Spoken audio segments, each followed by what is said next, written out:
오늘 제가 드릴 말씀을 통해서 하나님께서 진리를 여러분 앞에 분명하게 펼쳐주시고 또 해방되는 그런 경험 주시기를 제가 간절히 바랍니다. 이 세상에 교회가 많이 있습니다.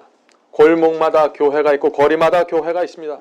그런데 안타까운 것은 많은 교회들에서 진리가 분명하게 제시되지 않고 의의 표준이 분명하게 나눠지고 있지 못하다는 것입니다.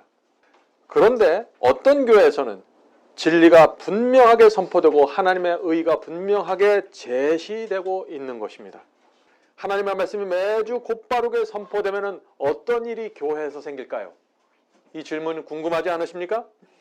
말씀에 순종하여서 열매 맺는 성도들이 나타나게 됩니다. 성품과 생애 속에 아름다운 열매가 맺혀지게 되는 것이죠. 그것은 정말 아름다운 일이고 하나님께서 기뻐하시는 일입니다. 그러나 그와 정반대의 모습도 나타나게 됩니다. 언제요? 진리가 정확하게 제시되고 하나님의 의의 표준이 나눠질 때 말이죠. 어떤 모습일까요? 하나님의 말씀이 매주 분명하게 선포되는데 계속해서 거절하고 따라가지 않는 사람들도 나타나는 것입니다. 그런 사람들은 어떻게 될까요? 양심이 점점 무감각하게 됩니다. 진리가 선포되지 않고 아무렇게나 살아가고 의의 표준이 제시되지 않는 교회에서는 사람들이 잠을 자게 돼요. 영적으로 깊은 잠을 자게 됩니다. 그러나 진리가 분명하게 제시되는 교회 속에서는 그것을 거절하는 사람들이 나타나게 되는데 그런 사람들은 어떤 문제가 생겨요? 양심이 무뎌진다는 것입니다. 말씀을 들어도 양심이 각성되지 않게 되는 것입니다. 바로 이것이 성경이 말하는 저주받는 경험입니다. 성경에 저주라는 단어가 나오죠? 성도 여러분, 하나님의 말씀에 순종하는 자들에게 하나님의 말씀은 구원과 생명이 되지만 그것을 무시하고 계속해서 거절할 경우에는 오히려 우리가 저주를 받게 되는데 그 저주는 우리의 양심이 무뎌지는 저주로 나타나게 된다는 것입니다. 그래서 오늘 저희가 무화과 나무의 비유를 통해서 이 문제를 좀 살펴보려고 하는 것입니다. 한 번은 예수께서 시장하셔서 무화과를 따먹으려고 하셨는데 잎사귀만 무성하고 열매가 없는 나무가 있었습니다. 그때 예수께서 그 무화과 나무를 저주하는 장면이 마가복음에 나옵니다. 자, 마가복음 11장 12절부터 14절입니다. 마가복음 11장 12절부터 14절. 이튿날 저희가 베다니에서 나왔을 때 예수께서 시장하신지라 멀리서 잎사귀 있는 한 나무를 보시고 혹 그 나무에 무엇이 있을까 하여 가셨더니 보신즉 잎사귀 외에 아무것도 없더라. 자, 무화과 나무에 잎사귀가 무성해서 멀리서 보니까 잎사귀가 많이 있어요. 그래서 저기에는 열매가 있을 것 같다라고 생각해서 가까이 갔는데 무엇이 없어요? 열매가 없는 것입니다. 자, 계속해서 읽어보죠. 이는 무화과 때가 아님이라 예수께서 나무에게 일러 가라사대 이제 영원토록 사람이 내게서 열매를 따먹지 못하리라 하시니. 예수께서는 이 열매 없는 무화과 나무에게 왜 이런 냉정한 말씀을 하셨을까요? 영원토록 내게서 열매를 따먹지 못하리라 라는 저주를 내리셨을까요? 자, 잎이 무성하다는 말은 무슨 뜻이죠? 열매가 풍성하게 있다는 사실을 약속해 주는 것입니다. 그래서 예수께서도 그 나무를 향해서 갔던 것입니다. 그러나 그 나무는 아주 기만적인 나무였습니다. 잎사귀만 무성했지 열매가 없었던 것이죠. 근처에 있는 다른 무화과 나무들도 있었습니다. 그 나무들에도 열매는 없었습니다. 근데 예수께서 그 무화과 나무 열매가 없는 다른 무화과 나무들에는 저주를 하지 않았어요. 왜요? 그 나무들에는 잎사귀가 없었기 때문에. 이 잎사귀가 없는 무화과 나무는요, 그 당시 이방인들을 상징하는 것입니다. 예수를 믿지 않는 나무들은 이방인들에겐 잎사귀도 없습니다. 경건을 자랑할 수도 없어요. 그들은 이 세상에서 우상을 섬기면서 살아가는 사람들입니다. 아무도 그들을 보고 실망하지 않습니다. 그러나 여기에 나오는 이 무화과 나무는 이스라엘이었습니다. 유대민족이었습니다. 이 유대민족, 이 무화과 나무에는 잎이 무성하게 있었습니다. 그래서 사람들이 혹시 무엇이 있을까, 따먹을 것이 있을까 가다가 많은 사람들이 잎이 무성한 나무에 가서 실망하게 된다 하는 것입니다. 그래서 예수께서 이제 영원토록 사람이 내게서 열매를 따먹지 못하리라 라고 선고하셨던 것이죠. 자, 그런데 그 다음날 또다시 무화과 나무를 찾아가게 됐습니다. 자, 마가복음 11장 20절 21절입니다. 다음날 아침입니다. 저희가 아침에 지나갈 때 무화과 나무가 뿌리로부터 마른 것을 보고 베드로가 생각이 나서 여짜오되 랍비여 보소서 어제 저주하신 이 무화과 나무가 말랐나이다 라고 말씀하시는 것입니다. 자, 이 비유에 나오는 뿌리로부터 말라서 죽어가는 이 무화과 나무는 누구를 상징할까요? 유대 민족을 상징하는 것입니다. 자, 이 말씀은 비유입니다. 실제 사건이지만 예수께서 이 사건을 통해서 중요한 비유를, 교훈을 주고자 하시는 것이죠. 유대 민족이 이렇게 말라 죽어가고 있다라는 것을 보여주시는 것입니다. 자, 유대 민족은 오랫동안 진리를 간직했습니다. 구원의 기회를 누구보다도 많이 받았습니다. 십계명이 그들 속에 있었고 성소 제도가 있었고 양을 잡아서 피를 흘리면서 죄를 용서받을 수 있었던 특권이 있었습니다. 하나님께서 1000년 이상 동안 이 유대 민족과 함께 하셨습니다. 수많은 선지자들이 그들에게 하나님의 말씀을 직접 전달했고 그들 앞에 서서 선지자들이 설교를 했습니다. 이방인들이 볼 때 유대 민족은 정말 대단한 민족이었습니다. 홍해를 하나님께서 가르셔서 건짐을 받게 하셨던 민족입니다. 하늘에서 내려오는 만나를 받아먹던 민족이었습니다. 주변의 민족들이 얼마나 부러워했을까요? 그런데 이 유대 민족에게 열매가 없었다 하는 것입니다. 왜 열매가 없었을까요? 진리는 가지고 있었지만 성령의 음성을 받지 않았습니다. 선지자를 통해서 들려오는, 선지자의 기별을 통해서 들려오는 그 양심을 두드리는 그 성령의 음성과 호소, 그것을 거절한 것입니다. 회개하지 않았습니다. 화려한 예루살렘의 성전이 있었고 이들 속에 구약 성경이라는 놀라운 말씀이 있었음에도 불구하고, 겉모습은 모든 것을 다 갖춘 것처럼 보였음에도 불구하고, 잎사귀는 무성하게 다 자랐음에도 불구하고 참된 구원의 경험이 빠져버린 것입니다. 열매가 없다는 것입니다. 예수께서 그런 유대 민족을 향해서 저주를 받고 죽게 될 것이라고 선고하신 것입니다. 예수님의 이 말씀대로 유대 민족이 어떻게 됐나요? 메시아를 끝까지 거절했습니다. 그리고 결국 서기 70년에 어떤 일이 생겼습니까? 예루살렘이 참혹하게 멸망당하면서 수많은 유대 민족이 거기서 몰살당했습니다. 그리고 거기서 끝나는 것이 아니라 2000년이 지난 지금까지도 유대 민족은 메시아를 거절하고 있고 열매 맺지 못하고 있는 것입니다. 자, 이것이 다 누구의 책임입니까? 예수께서 저주하셨기 때문에 유대 민족이 그렇게 된 것인가요? 아니죠. 유대 민족 스스로의 결정과 선택이었습니다. 예수께서는 그들의 선택과 그들의 결정을 보면서 그들의 앞날에 대해서 알려주시고 경고해 주시던 것이죠. 성도 여러분, 이 무화과 나무의 비유는요, 저와 여러분에게도 정확하게 오늘날 적용되고 있다는 것입니다. 저와 여러분은 말씀을 많이 들어왔습니다. 진리가 무엇인지 압니다. 예언에 대한 해석을 갖고 있습니다. 밝은 빛 가운데 저희가 살고 있는 것입니다. 큰 축복입니다. 그것은 이 세상 누구도 누릴 수 없는 축복이죠. 그런데 문제는 저와 여러분 속에 성령께서 역사하고 계시느냐 하는 문제입니다. 진리를 갖고 있는 백성 중에 성령께서 역사하고 계시는가 하는 문제입니다. 이것이 중요한 문제입니다. 성도 여러분, 진리가 무엇인지 아는 사람들이 가장 조심해야 될 일이 무엇일까요? 진리를 붙잡고 있는 사람들이 가장 조심해야 될 일 무엇일까요? 성령의 역사가 일어나느냐입니다. 성령의 역사는 무엇인가요? 죄를 책망하고 죄를 놓게 만드는 것입니다. 회개하게 만드는 일입니다. 다시 말해서 알고 있는 죄를 붙잡고 있는 것, 이것이 가장 두렵고 무서운 일입니다. 진리를 갖고 있는 사람들 속에서 말이죠. 믿기만 하면 다 구원받습니다. 한 번 구원받으면 영원히 구원받습니다. 이런 사람들 속에서는요, 죄를 붙잡고 있는 일들이 다반사입니다. 왜요? 죄를 버리지도 않고 구원받을 수 있기 때문에. 그러나 의의 표준이 정확하게 제시되고 하나님의 의가 무엇이고 참된 구원의 경험이 무엇인지에 대한 진리를 갖고 있는 백성 속에 죄를 붙잡고 있으면 그것은 참담한 일이 생긴다는 것입니다. 과거의 유대민족 속에서 있었던 그 일이 일어날 수 있다는 것입니다. 성령께서 알려주시고 지적해 주시는 그 죄를 붙잡고 있으면 어떤 일이 생길까요? 양심이 무뎌집니다. 영혼이 죽어가게 되는 것입니다. 하나님께서 나를 인정해 주신다는 확신을 잃어버린 채 진리를 붙잡고 살아가게 되는 것입니다. 정말 무서운 일이죠. 알고서 붙잡고 있는 하나의 욕심, 알고서 물리치지 않는 단 하나의 죄가 우리의 영성을 무너뜨리고 영혼을 파먹게 되는 것입니다. 조심해야 되는 것입니다.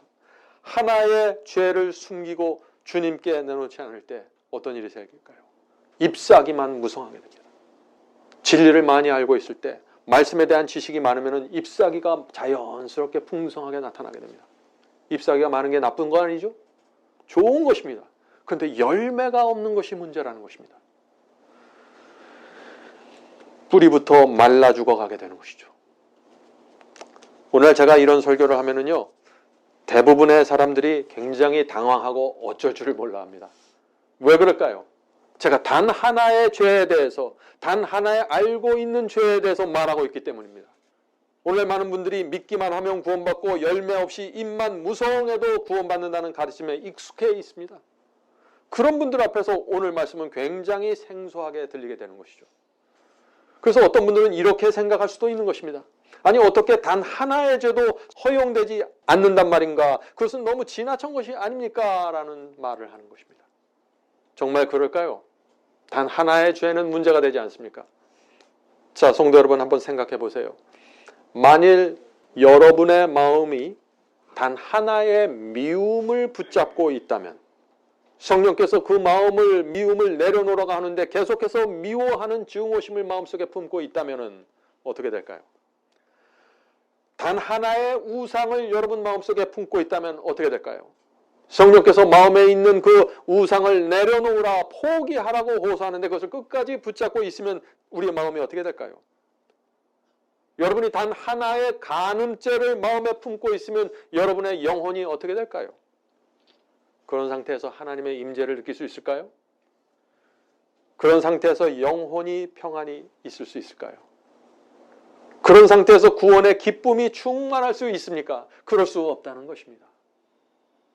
단 하나의 죄가 우리가 누리고 있는 모든 영적인 경험을 빼앗아갈 수 있다는 것이 하나님의 말씀입니다. 알고 있는 죄는 번듯이 버려야 되는 것입니다. 성령의 역사에 응해야 되는 것입니다. 그런데 그 성령의 호소를 거절하고 죄를 그대로 붙잡고 있으면 어떤 일이 우리 마음속에서 생길까요? 두 가지가 우리 마음속에서 생깁니다. 두 가지가. 첫 번째는 우리 마음속에서 내가 붙잡고 있는 죄를 합리화시키는 일이 생기게 됩니다. 내가 붙잡고 있는 이 미움을, 내가 붙잡고 있는, 내가 애지중지하는 이 간음죄를 합리화시키기 시작하는 것입니다. 그러면서 동시에 성령의 음성을 거절하는 것입니다. 이 두 가지가 같이 일어나는 것입니다. 다시 말해서 죄를 붙잡고 있으려면 저를 버리라고 호소하는 성령의 역사를 거절해야 하고 내 자신을 합리화시키고 정당화시켜야 된다는 것입니다. 자, 죄를 합리화시킨다는 것이 무슨 뜻일까요? 내가 악을 행했습니다. 내가 말씀을 거절하고 불순종하고 있습니다. 그러나 나는 이렇게 할 수밖에 없다라고 생각하는 것입니다. 그것이 자기 합리화입니다. 하나님의 말씀보다 내 생각과 내 합리성을 더 위에 두는 것이죠. 죄를 품고 있고 불순종하는데 나는 이렇게 할 수밖에 없다라고 생각하는 것이 합리화입니다. 자기 정당합니다. 성도 여러분, 그런데 아십니까? 바로 이것이 성령을 거절하는 죄입니다. 예수님의 말씀을 들어보시기 바랍니다. 마태복음 12장 32절입니다. 마태복음 12장 32절. 또 누구든지 말로 인자를 거역하면 사하심을 얻되, 누구든지 말로 성령을 거역하면 이 세상과 오는 세상에서도 사하심을 얻지 못하리라. 멸망당한다는 것이죠. 예수님을 미처 알아보지 못해서 거절할 수 있다는 것입니다. 왜냐하면 자기의 판단과 자기의 생각이 틀릴 수 있으니까, 잘못된 교리를 받을 수 있으니까. 그러나 성령께서 그 속에, 양심 속에 들어가서 말씀해 주시고 호소해 주시는데 그걸 거절하면은 도무지 빠져나올 길이 없다는 것입니다. 성도 여러분, 성령을 거역하지 마십시오. 여러분의 양심 속에서 의의 음성이 들려올 때, 성경과 일치하는 그 의의 음성이 내 속에서 들려올 때 그거를 쉽게 생각하시면 큰일 납니다. 성령이 누구입니까? 삼위 하나님 중에 한 분입니다. 삼위 하나님 중에 한 분이 내 속에서 말씀하시는 것입니다. 그런데 그것을 거절하고 내가 합리화시키는 것입니다. 그래서 그런 사람들에게 죄 사함이 있을 수가 없다는 것이죠. 중요한 문제입니다. 제가 오랫동안 주님을 믿으면서 따라왔지만은 진리를 이해하고 많은 교리를 이해하고 많은 해석을 받았지만 제가 이 문제가 제 속에서 이루어지지 않을 때 제 속에 무화과 나무의 잎만 무성한 공허함을 느끼면서 살 수밖에 없었던 것입니다. 성도 여러분, 양심이 마비되고 성령의 음성을 거절하고 자기 합리화를 이기는 것, 이것이 바로 저주받는 경험입니다. 이게 오늘 우리가 이 문제를 좀 살펴보려고 하는 것입니다. 저주라고 하면 뭐 참 무섭게 느껴지죠. 뭐 갑자기 하늘에서 불이 떨어지고 길 가다가 무슨 큰 사고를 당하고, 이것이 아니에요. 그것보다 더 무서운 저주가 있는데, 그것은 내 마음의 양심이 마비되어 가는 것입니다. 오늘 많은 교회에서 어떻게 가르치나요? 한번 거듭남을 경험하면 결코 구원을 잃어버리지 않는다고 가르칩니다. 정말 그럴까요? 그렇지 않습니다. 그런 가르침이야말로 저주를 받을 수밖에 없는 가르침이에요. 왜요? 우리의 양심을 무디게 하기 때문에, 마비시켜 가기 때문에. 죄를 그대로 붙잡고 있고 성령의 음성을 거절해도 여전히 나에게 구원이 개런티되고 있다는 희망을 주고 있기 때문에 그 가르침이야말로 저주를 가져오는 가르침입니다. 저는 이것이 얼마나 두려운지 모르겠어요. 과거에 거듭남을 경험했고 과거에 구원을 받았을지라도 오늘 내 마음 가운데 물리치지 않는 그 죄를 그대로 붙잡고 있으면은 내 영혼은 죽어가게 되는 것입니다. 이것은 실제 우리가 경험하는 경험이죠. 성도 여러분, 왜 제가 이 단 하나의 죄를 붙잡고 있는 문제를 오늘 이렇게 강조할까요? 왜냐하면 단 하나의 죄가, 내가 붙잡고 있는 단 하나의 이 죄가 내 신앙을 깎아먹고 영성을 무너뜨리고 멸망으로 나를 끌고 가기 때문입니다. 내 양심을 자꾸 마비시키기 때문입니다. 오해하지 마세요. 제가 오늘 말씀드리는 것은 우리가 죽을 때까지 단 하나의 죄도 범할 수 없다라고 말하는 것이 아니에요. 지금 제가 말하는 것이 무엇이에요? 단 하나의 죄를 붙잡고 있으면 안 된다는 것이죠. 이해하시겠습니까? 예. 성도 여러분, 유혹은 물리쳐야 하고 이미 범한 죄는 문둥병처럼 버리라는 것이 성경의 가르침이에요. 그것이 살 수 있는 유일한 길입니다. 그러므로 지금 우리 마음속에 시기가 있고 미움이 있고 또 그것을 붙잡고 있으면 십자가의 피가 우리에게 해줄 수 있는 것이 아무것도 없는 것입니다. 십자가에서 주님의 은혜의 피가 쏟아져 내려와도 내가 그 밑에 들어가서 죄를 그대로 붙잡고 있으면 십자가의 피가 나에게 무슨 은혜를 줄 수 있습니까? 성도 여러분, 구약시대 죄를 범한 사람은 반드시 양을 붙잡고 가서 피를 흘리고 그 피를 성소 안에 들어가서 뿌려야 사함을 받을 수 있었던 것입니다. 단 한 사람도 양을 잡지 않고 그 피를 통해서 죄를 성소 안으로 옮겨놓지 않는 사람들은 자기가 범한 죄에 대한 모든 책임을 마지막 대속죄일에 자기가 전체를 받아야 되는 것입니다. 그래서 내가 단 하나의 죄도 주님께 내려놓지 않으면 큰 문제가 생긴다고 말씀드리는 것입니다. 성도 여러분, 그리스도의 의는, 그리스도께서 우리에게 입혀주시는 이 흰옷은 알고서 붙잡고 있는 죄를 단 하나의 죄도 덮어줄 수 없는 것입니다. 이것을 십자가 앞에 내려놓고 고백하고 사함받기 전에는 그 의의 옷이 나를 덮어줄 수 없다 하는 것입니다. 그래서 고백하지 않고 회개하지 않는 죄를 위하여 십자가의 은혜가 나에게 해줄 수 있는 것이 아무것도 없다는 사실을 우리가 인정해야 하는 것입니다. 이것이 성경이 말하는 진리입니다. 우리 중에 어떤 분들은 오늘 말씀을 듣면서 그거 정말 너무 어렵네요 라고 말할지 모르겠습니다. 물론 영적인 전쟁은 쉽지 않습니다. 그래서 예수께서 거듭나야 한다고 말하는 것입니다. 거듭나지 않은 사람이 지금 제가 말씀드리는 이런 경험 가운데 들어간다는 것은 불가능합니다. 그건 안 되는 것이에요.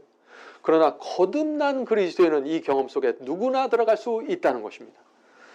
자, 거듭남 중생에 없이 누구도 영적 전쟁에서 승리할 수 없습니다. 성도 여러분, 거듭남이라는 것이 어떤 경험일까요? 오늘 우리가 거듭남에 대해서 정확하게 좀 들여다볼 필요가 있습니다. 거듭남에는 증거들이 나타납니다. 거듭남의 첫 번째 증거, 죄를 미워하고 혐오하는 것입니다. 성도 여러분, 여러분 마음속에 죄를 미워하는 마음이 있습니까? 그렇다면 여러분은 거듭난 성도입니다. 죄를 은근히 즐기지 않습니다. 그래서 이 거듭난 성도는 죄를 붙잡고 있을 수가 없는 것입니다. 죄를 미워하고 은근히 즐기지 않기 때문에. 그래서 거듭난 성도는 의의 옷을 입을 수 있는 것입니다. 마음은 죄를 좋아하는데 억지로 할 수 없이 지옥에 가지 않게 해서 죄를 버리는 것이 아니에요. 죄를 미워하기 때문에 버리는 것입니다. 죄를 즐기지 않기 때문에 버리는 것이에요. 자, 거듭남의 두 번째 증거. 그리스도와 그분의 말씀으로부터 결코 떨어지려고 하지 않습니다. 거듭난 사람의 특징입니다. 주님의 말씀이 가장 안전하다는 사실을 내가 아는 것입니다. 주님의 말씀이 나를 보호해주고 주님의 말씀이 나를 프로텍트 해준다는 걸 아는 것입니다. 그래서 그분과 함께 있는 것을 최고의 기쁨으로 여기게 되는 것입니다. 자, 거듭남의 세 번째 증거. 거듭난 사람은 거룩함을 좋아합니다. 내가 아무리 부족할지라도 주여 저는 거룩함을 사모합니다. 주님의 생애와 품성을 사모합니다. 이런 마음이 생기는 것입니다. 세속과 더러운 것을 싫어하고 관심이 없습니다. 하나님을 기쁘게 하는 것이 나의 최고의 즐거움이 됩니다. 거듭난 증거입니다. 또 하나님께서 싫어하시는 것을 나도 싫어하게 됩니다. 거듭난 증거입니다. 그래서 거듭난 자는 하나님께서 싫어하신 죄에서 떠나게 되는 것입니다. 단 하나의 죄라도 내려놓게 되는 것입니다. 거듭난 자의 심령 속에서 자연스럽게 이루어지는 일이죠. 물론 거듭난 자도 속에서부터 올라오는 악한 욕망 때문에 괴롭힘을 당합니다. 그것은 또 현실입니다. 그러나 그것을 붙잡거나 즐기지 않는다는 것입니다. 그런 것들이 올라올 때 주님께 달려가 피한다는 것입니다.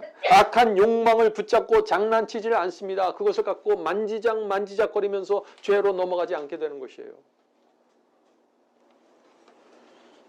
야고보의 말을 들어보시죠. 이것이 죄를 이기는 중요한 비결입니다. 야고보서 4장 7절 말씀입니다. 야고보서 4장 7절. 그런즉 너희는 하나님께 순복할지어다. 사탄이 나에게 유혹을 던져서 내 마음이 흔들릴 때, 내 속에서부터 악한 욕망이 꿈틀꿈틀거리면서 올라온 것을 내가 느낄 때 어떻게 해요? 하나님께 달려가서 순복하는 것이에요. 하나님 저를 지켜주시옵소서. 제가 여기 왔습니다. 하나님께 순복하라. 마귀를 대적하라. 그리하면 너희를 피하리라. 시험이 폭풍우처럼 몰려올 때 하나님께 달려가 순복하면 마귀가 어떻게 돼요? 꼬리를 내리고 떠나간다는 것입니다. 왜 떠나갈까요? 왜 마귀가 피할까요? 하나의 힘없는 인간을. 가능성이 없어요. 하나님께 순복하고 있기 때문에 마귀가 떠납니다. 그런데 시험이 올 때, 내 육체 속에서 어떤 악한 충동이 올라올 때 그것을 만지작거리면서 고민하고 있으면 어떻게 돼요? 시험은 점점 더 강하게 옵니다. 마귀가 보는 거예요. 가능성이 있구나. 넘어오겠구나. 시험이 올 때 내 결정적인 태도가 필요한 것입니다. 그래서 물론 거듭난 사람도 약점이 있습니다. 실수할 수 있습니다.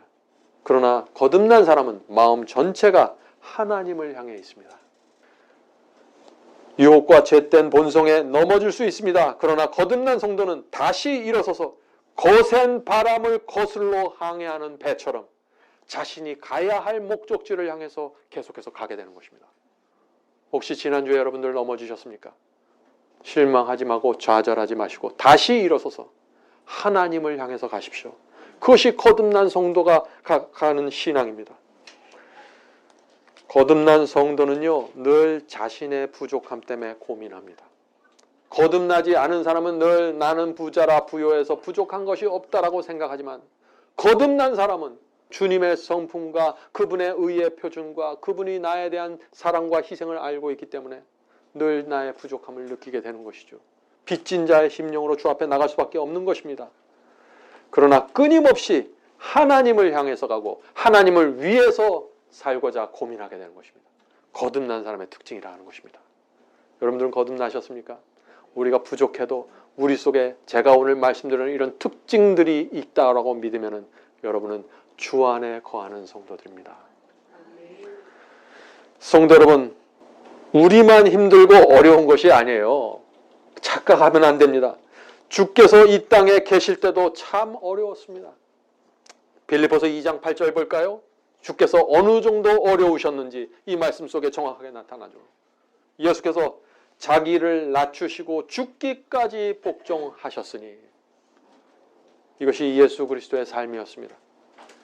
구세주께서 우리의 구세주께서 어떻게 좁은 길을 걸으셨다고 했습니까? 자신을 낮추고 죽기까지 복종했다는 것입니다. 예수께서 이렇게 자기 자신의 뜻을 내려놓고 하나님의 뜻을 위해서 자신을 복종시켰다는 것입니다. 우리 구세주께서 그렇게 하셨으면 우리는 어떻게 해야 될까요? 우리도 죽기까지 복종해야 되지 않을까요? 우리 구주께서 모든 것을 던져서 마련하신 구원의 길입니다. 그것이 지금 제가 또 여러분이 걸어가고 있는 이 길입니다. 죽음으로 준비하신 길입니다. 십자가의 피로써 마련된 길입니다. 우리가 이 길을 걸어가야 되는 것입니다. 그러므로 우리가 이 길이 험하고 좁고 협착할지라도 감사와 충성의 마음으로 갈 수 있다는 것입니다. 아멘. 성도 여러분, 어떤 것도 우리가 가는 길을 막을 수 없습니다. 그것이 핍박이 됐든 매질이 됐든 외로움이 됐든 어떤 것도 우리를 하나님의 사랑에서 끊어버릴 수 없다는 것입니다. 만일 어떤 목사가 죄를 고집하고 붙잡고 있으면 어떻게 될까요? 그 목사는 하나님과 사람 앞에서 확신을 갖고 말씀을 전할 수 없게 됩니다. 그럴 수밖에 없는 것입니다.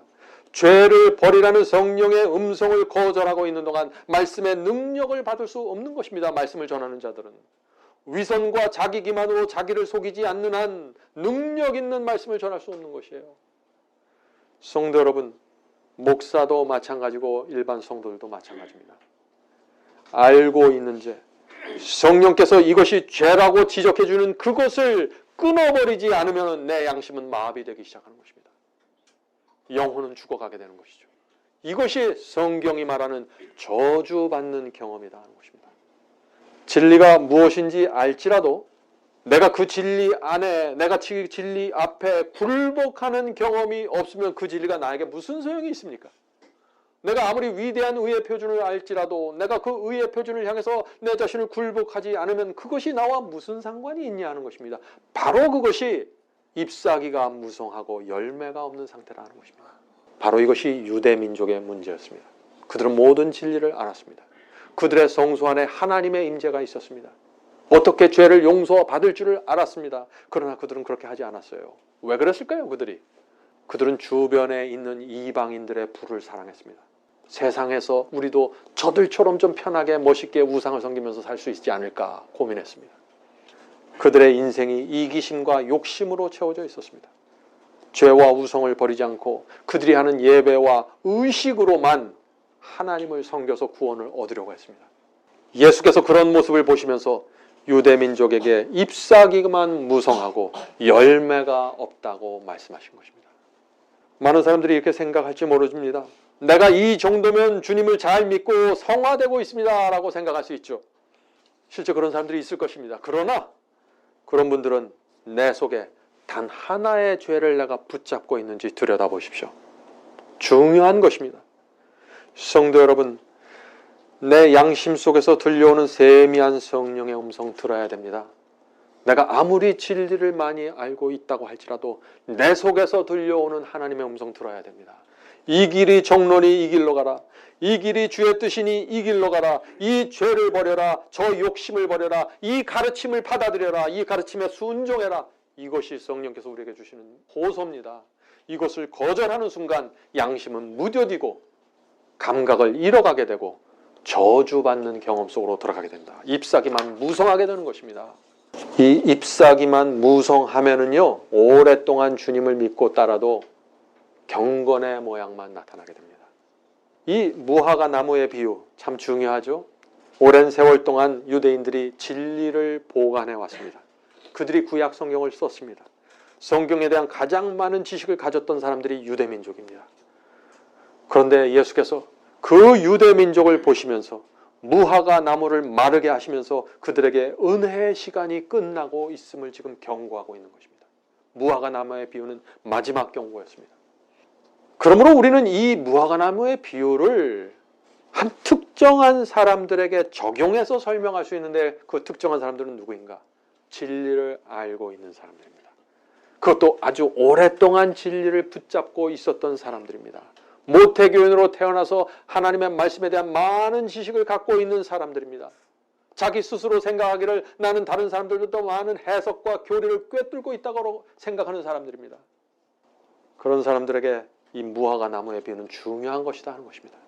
말씀에 대한 지식이 많이 있는데 자존심을 굽히지 못하는 영혼들, 그 영혼이 말라서 죽어가게 되는 것입니다.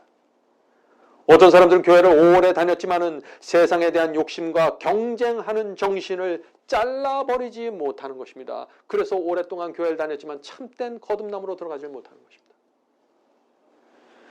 많은 죄가 아닙니다. 단 몇 가지 죄. 어떤 경우엔 단 하나의 죄를 버리지 못해서 그 영혼이 어둠 속에 수십 년 동안 갇힌 채 나오질 못하는 것입니다. 참된 자유와 해방의 기쁨을 알지 못하는 것이에요.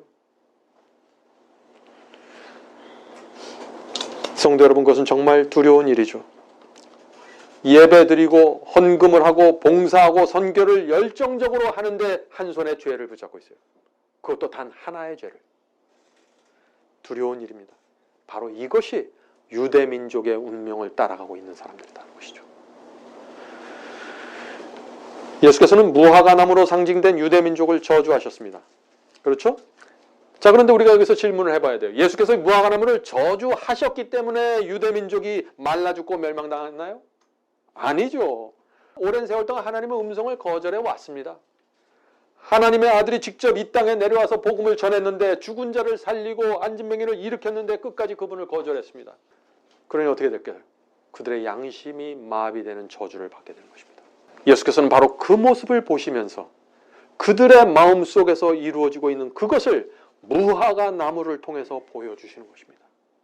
하나님께서 그렇게 만드신 것이 아니라 그들 속에서 일어나지는 저주의 경험을 보여주신 것입니다. 사랑하기 때문에 그렇게 해주신 것이죠. 성도 여러분, 지금도 유대민족과 같은 길을 걷는 사람들이 많이 있는 것입니다. 어떤 사람들이요? 오랫동안 말씀을 들었지만 순종하지 않는 사람, 성령의 음성이 심령을 울리고 울려도 굴복하지 않는 사람, 매주 진리를 선포하는 설교를 듣고 있는데 그것을 받아들이지 않는 사람, 잠깐 반짝하는 감정의 변화가 있지만 죄를 버리는 내가 붙잡고 있는 그것을 주 앞에 내려놓기까지 나가지 못하는 사람, 이런 분들은요 지금 위기 가운데 있는 것입니다. 주 앞에 나가 이렇게 기도해야 됩니다. 주여, 저를 버리지 말아 주시옵소서.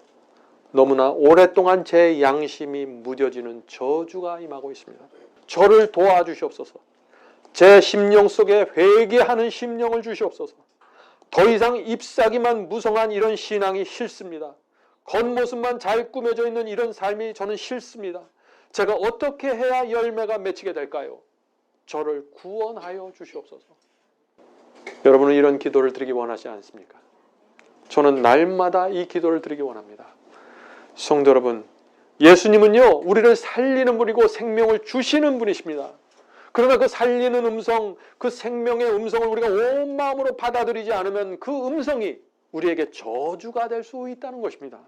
양심이 마비됨으로써 말이죠.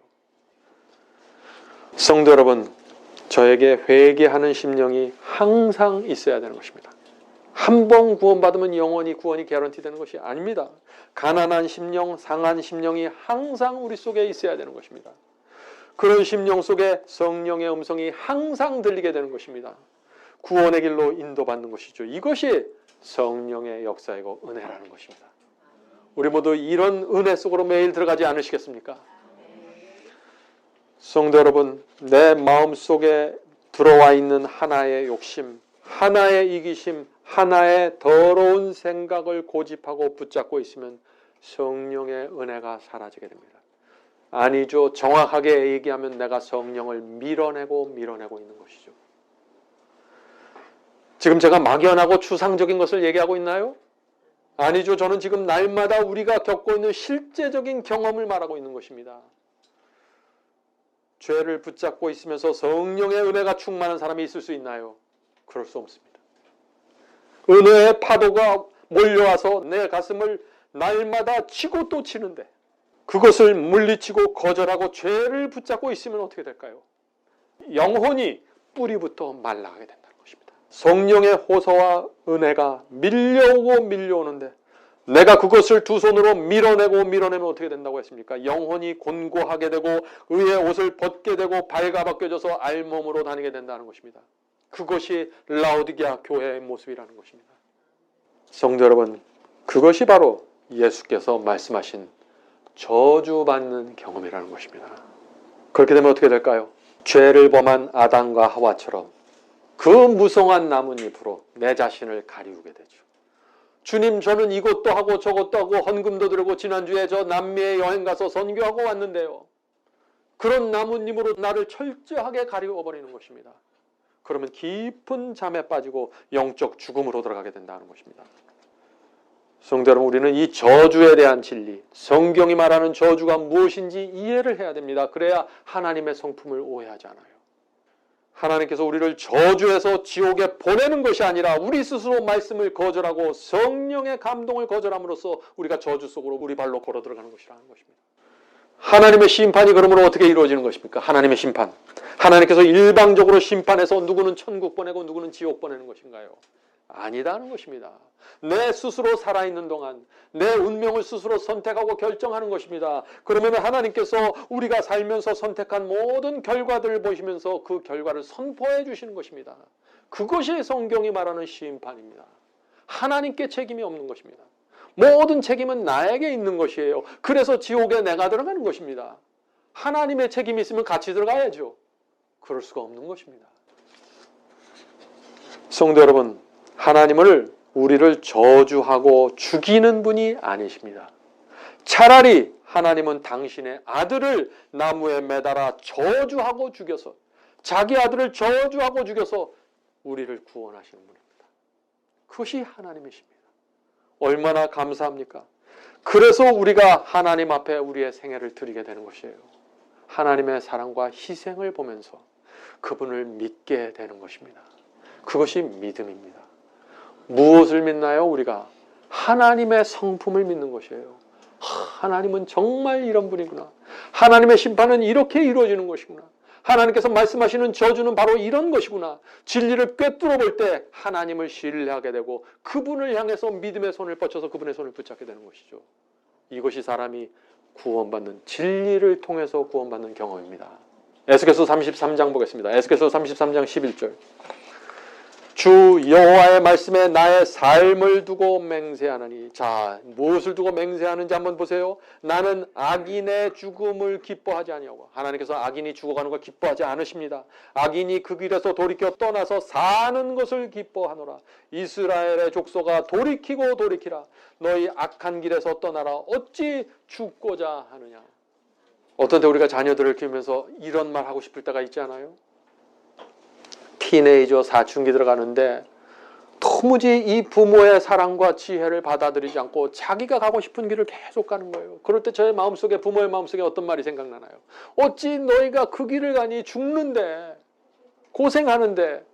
지금 하나님께서 그런 심정으로 말하는 것입니다. 성도 여러분, 에스겔 33장에 나오는 이 하나님의 말씀을 마음에 간직해야 됩니다. 악한 길에서 떠나라. 어찌 죽고자 하느냐 하는 이 하늘 아버지의 마음을 우리가 정말 이해하고 받아들인다면 우리가 주님의 뜻을 따라가게 되겠죠. 혹시 지금 여러분 악한 길을 가고 있습니까? 말씀을 무시하는 길을 가고 있습니까? 가던 길에서 돌이켜야 됩니다.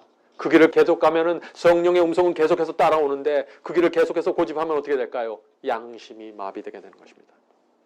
성령의 음성이 들려와도 무감각하게 되는 것이에요. 화인 맞게 되는 것입니다. 하나님께서 우리가 죽는 것을 전혀 기뻐하지 않지만 하나님의 말씀을 받아들이는 우리의 태도에 따라서 우리의 양심이 살아나든지 죽어가는 저주를 받게 된다는 것입니다. 성도 여러분, 왜 그리스도인이 성장하지 못할까요? 바울은 이 중요한 질문에 대해서 아주 단순한 답을 줍니다. 갈라디아 5장 24절입니다. 그리스도인이 성장하지 못하는 이유. 그리스도 예수의 사람들은 육체와 함께 그 정욕과 탐심을 십자가에 못 박았느니라. 자, 왜 날마다 말씀을 읽는데, 왜 주말마다 설교를 듣는데 왜 내가 성장하지 않을까? 왜 내가 선교를 열심히 하고 봉사를 하는데 왜 내가 성장하지 않을까? 바울의 대답이 나오죠. 육체의 정욕과 탐심을 십자가에 못 박아지 않았기 때문입니다. 나를 높이는 정신이 살아있어요. 그렇게 되면 자꾸 말씀의 씨가 내 마음에 와서 떨어져도 새가 날아와서 쪼아 먹어버리는 것입니다. 말씀이 뿌리를 내려서 자라질 못하는 것이에요. 내 속에. 말씀이 내 속에서 뿌리를 내렸고 자라지 못하면 나도 성장하지 못하게 되는 것입니다. 그래서 10년, 20년 교회 다니고 복음을 정확하게 알지만 성장하지 못하게 되는 것입니다. 성도 여러분, 여러분들은 매 주말마다 말씀의 씨가 여러분의 마음속에 떨어지는 것입니다.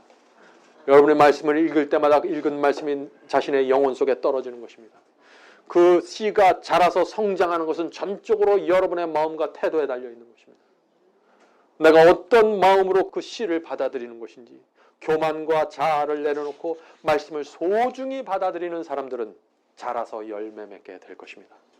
이것이 하나님의 약속입니다. 많은 분들이 죄를 버리고 의의 길을 걷는 것은 어렵다고 말하죠. 제가 그걸 쉽다고 말하는 것은 아닙니다. 그러나 왜 어렵게 느껴지게 될까요? 주님의 사랑으로 깊이 들어가지 못했기 때문이 아닐까요? 제가 사춘기를 지날 때 일을 좀 말씀드리겠습니다. 제가 고등학교 다닐 때 주변에 친구가 많았습니다. 그래서 시험과 유혹이 많았어요. 다 좋은 친구들이었는데 그 친구들과 만나면 시험거리가 생기는 거예요. 뭐 이것도 하자 저것도 하자가 다 시험이 되는 거죠. 저한테. 왜 시험이 됐을까요? 저희 부모님이 하지 말라는 것이었기 때문에. 친구들과 어울리기를 좋아했습니다. 그런데 제가 그 많은 시험이 있었지만 넘지 말아야 될 그 마지막 선은 넘어가지 않았어요. 제가. 왜 그랬을까요? 제 의지가 강해서요? 제가 착해서요? 아니에요.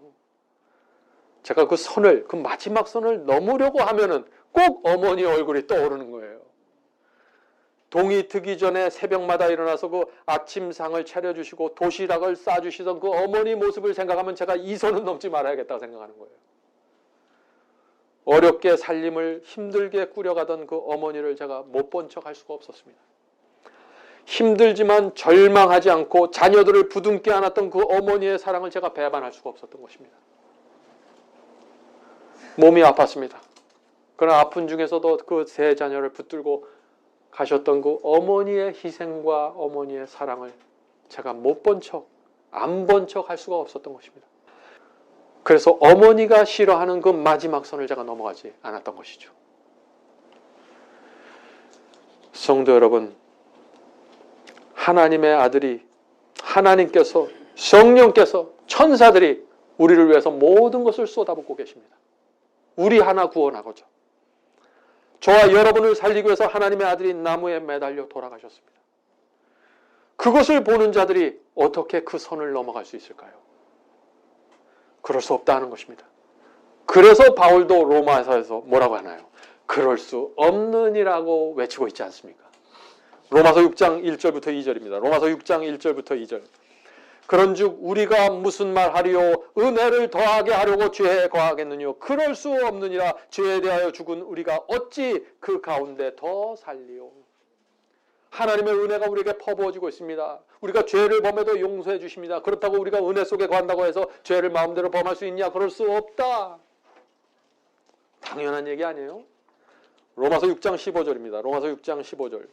그런즉 어찌하리요? 법 아래 있지 아니오고 은혜 아래 있으니 죄를 지으리요? 그럴 수 없느니라.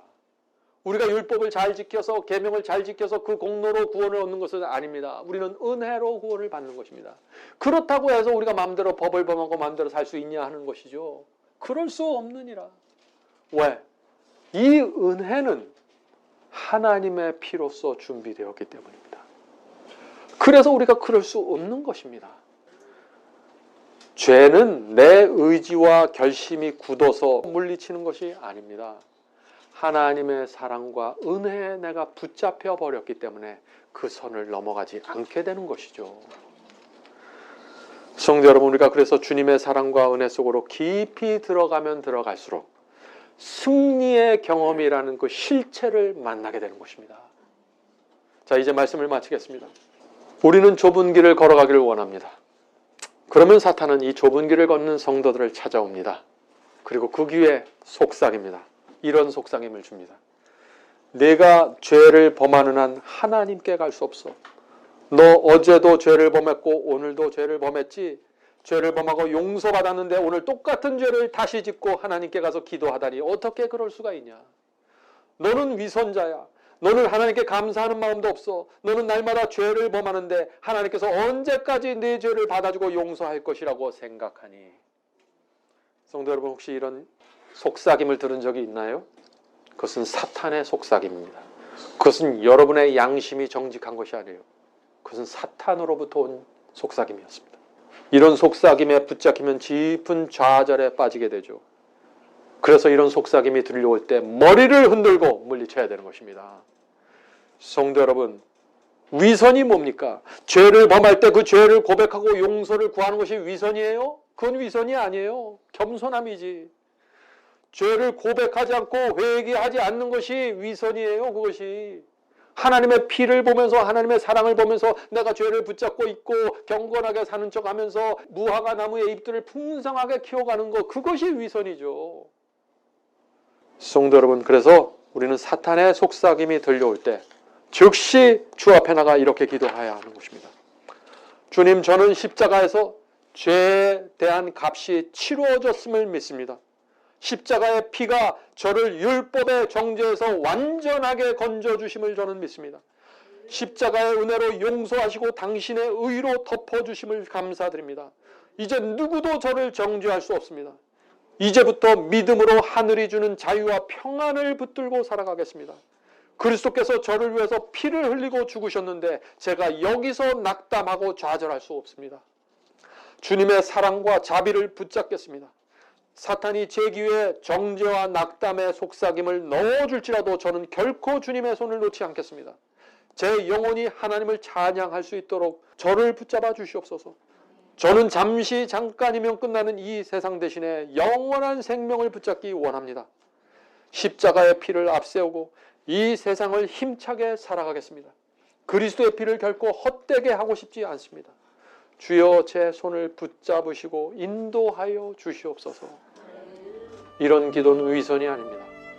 이런 기도는 정말 주님께 앞에 나가 자신을 내려놓고 자신의 생애를 드리는 기도가 될 것입니다. 우리 모두 주 앞에 나가 날마다 이런 기도를 드리면서 승리하게 되기를 제가 간절히 바랍니다. 하늘에 계신 저희들의 아버지, 저희가 오랫동안 주님을 따랐습니다. 오래전에 진리를 깨달았고 복음을 받았습니다. 점점 더 밝은 빛 가운데 저희가 들어와서 여기까지 왔습니다. 주여, 저희가 저희 생애 속에 무화과 나뭇잎이 풍성하지만 열매가 없는 그런 생애가 되지 않도록 도와주시옵소서.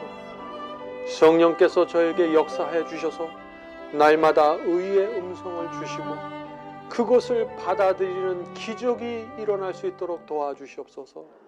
하늘에 계신 아버지, 저희는 정말 부족하고 또 부족한 자들입니다. 그러나 저희의 마음과 생애 속에 하나님이 최고이기를 늘 바라오니 주께서 불쌍히 여겨주시고 성령의 은혜를 날마다 부어주셔서 주께서 저희 속에 말씀하실 때 그것을 붙잡을 수 있도록 도와주시옵소서. 저희의 생애 가운데 혹시 알고 있는 죄가 있다면 이제 내려놓을 수 있도록 도와주시옵소서. 그래서 주께서 주시는 완전한 자유와 평강을 맛보아 알 수 있도록 도와주시옵소서.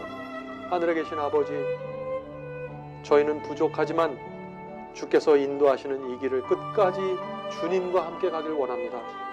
저희의 손을 붙잡아 주시고 인도하여 주시옵소서. 이 모든 말씀 예수님의 이름으로 간절하게 기도드립니다. 아멘.